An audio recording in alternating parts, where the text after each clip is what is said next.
Ça dit si aujourd'hui on parle de Pierre. Tu sais le numéro 10 sur la grille? Pierre Gasly.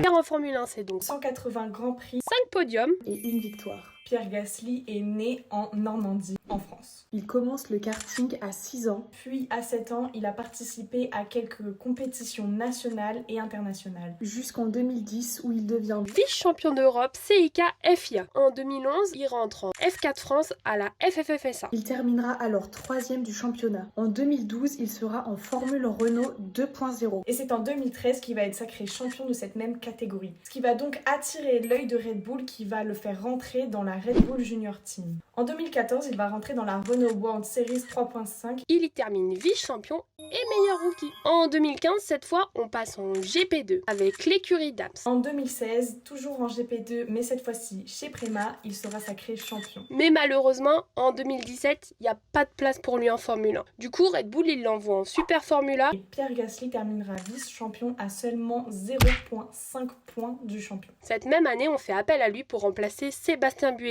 aux 2 courses de Formula E dans le e-Prix de New York. C'est toujours en 2017 qu'il arrive chez Toro Rosso en Formule 1 pour remplacer Daniil Kvyat. Pour normalement 2 grands prix. Et comme ses résultats sont plutôt encourageants, on va finalement le rendre titulaire jusqu'à la fin de la saison. Donc en 2018, il est officiellement chez Toro Rosso. Avec ses débuts aussi prometteurs, Red Bull, il décide de le mettre aux côtés de Max Verstappen. Mais c'est compliqué. Après la trêve estivale, il le rétrograde de nouveau chez Toro Rosso. C'est au Brésil en 2019 qu'il obtient son tout premier podium avec une 2e place devant Lewis Hamilton. Et c'est en 2020 qu'on assiste à la première et unique victoire actuellement de Pierre Gasly à Monza. Il prend la tête du Grand Prix après 28 tours et retient Carlos Sainz et sa McLaren jusque dans le dernier tour. En 2023, c'est donc les débuts de Pierre chez Alpine aux côtés de son compatriote Esteban Ocon. 2024 était une année difficile, mais nous avons eu un magnifique double podium d'Alpine au Grand Prix du Brésil. 2025 est une année compliquée pour Pierre chez Alpine, mais ils nous ont promis une année 2026 meilleure. Et on espère de tout cœur que l'Alpine cette année sera assez compétitrice. On espère qu'elle pourra scorer beaucoup de points et surtout pourquoi pas faire des podiums.